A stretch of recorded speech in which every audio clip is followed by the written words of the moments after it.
Hello students, आप लोगों का अगला असाइनमेंट है कंपनी के वित्तीय विवरण। इसके अंतर्गत आइए हम देखते हैं सबसे पहले इसका थ्योरेटिकल पार्ट। सबसे पहले हम देखते हैं कि वित्तीय विवरण का अर्थ क्या है।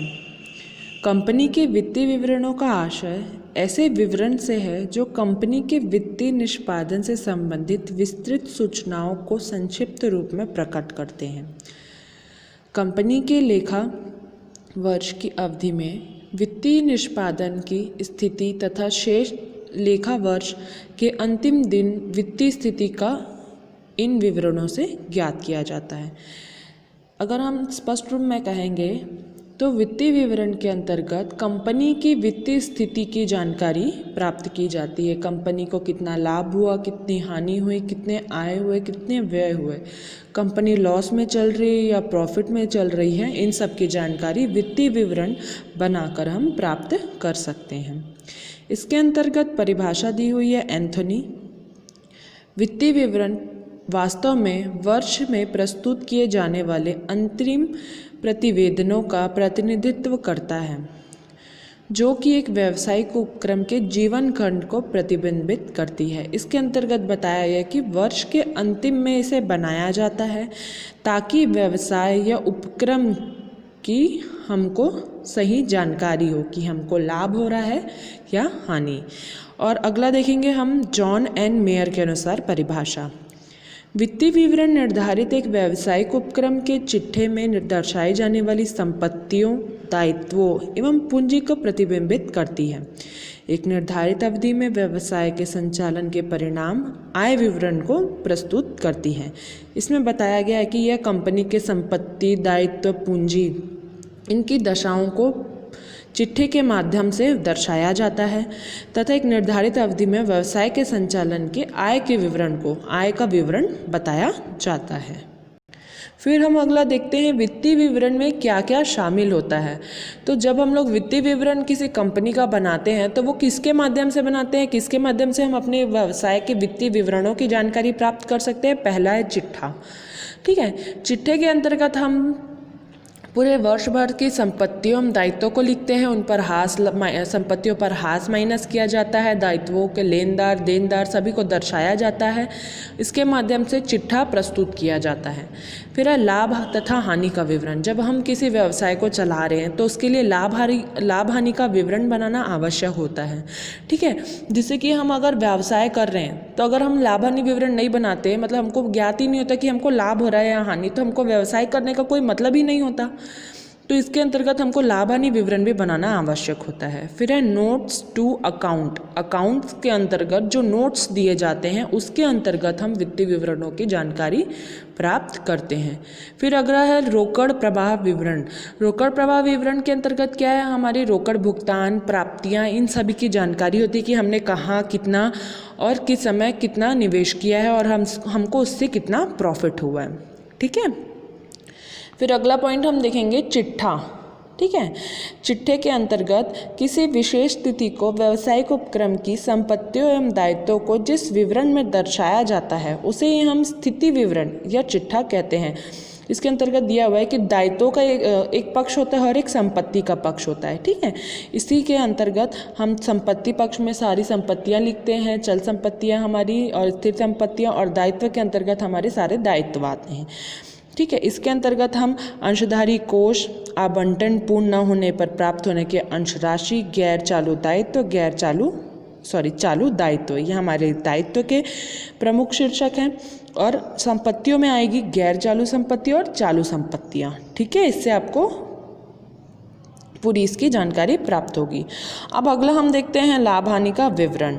ठीक है, लाभ हानि कंपनी अधिनियम 2013 की अनुसूची 3 के भाग 2 द्वारा निर्धारित रूप में तैयार किया जाने वाला वह विवरण जो लाभ हानि का विवरण कहलाता है, जो किसी लेखांकन अवधि में व्यावसायिक उपक्रम में संचालन के शुद्ध परिणामों को दर्शाता है। इसे आय विवरण भी आय विवरण भी कहते हैं।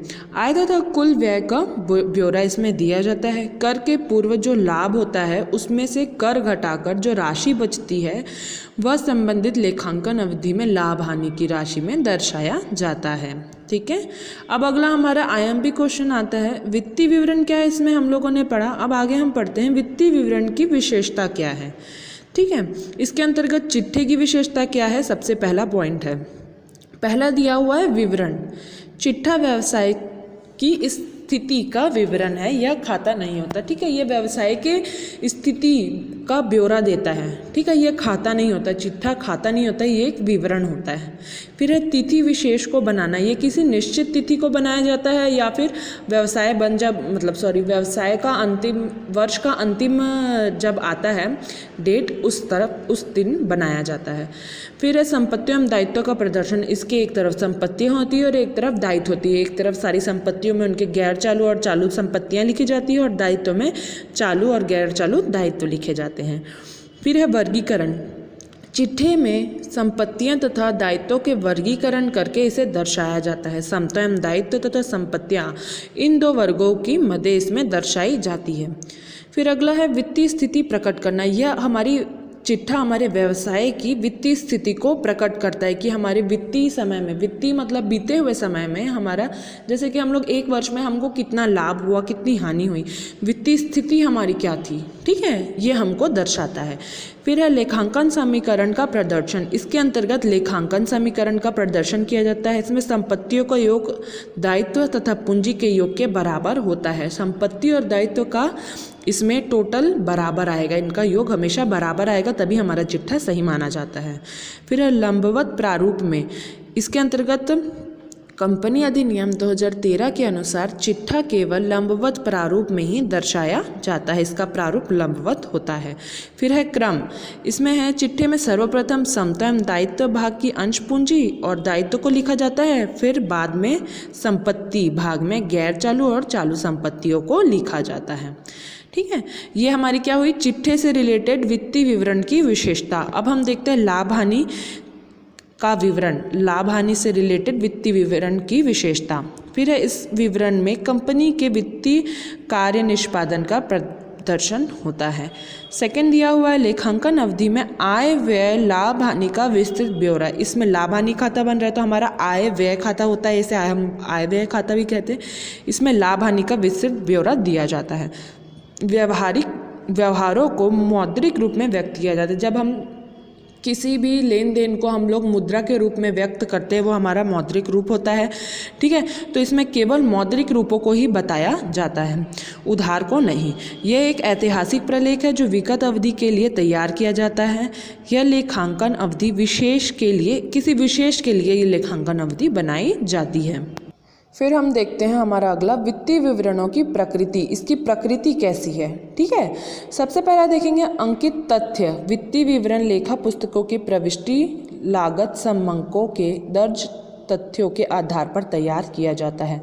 व्यवहारों का लेखा मूल लागत ऐतिहासिक लागत पर किया जाता है। जैसे इसके अंतर्गत क्या क्या आता है, हस्तस्थ रोकड़, बैंक में रोकड़, प्राप्य विपत्र, विविध देनदार, अचल संपत्तियां आदि लेखा पुस्तकों के अंकित रकम के अनुसार किया जाता है। ठीक है, अंकित रकम मतलब जो कि हमारे को पुस्तक में दिया है। ठीक है, पुस्तक में हमको पुस्तकीय मूल्य दिया होता है और एक लागत मूल्य दिया होता है। ठीक है, तो हमारा जो पुस्तकीय मूल्य, जो अंकित मूल्य होता है, उसी को इसमें दर्शाया जाता है। समय समय पर संपत्तियों का क्रय भिन्न भिन्न कीमतों पर किया जाता है। इन्हें इकट्ठा लागत मूल्य पर भी दिखाया जाता है, बाजार मूल्य पर इसे नहीं दिखाया जाता। ठीक है, इसे लागत मूल्य पर दिखाया जाता है, ना कि बाजार मूल्य पर। ठीक है, फिर अगला है लेखांकन परंपराएं।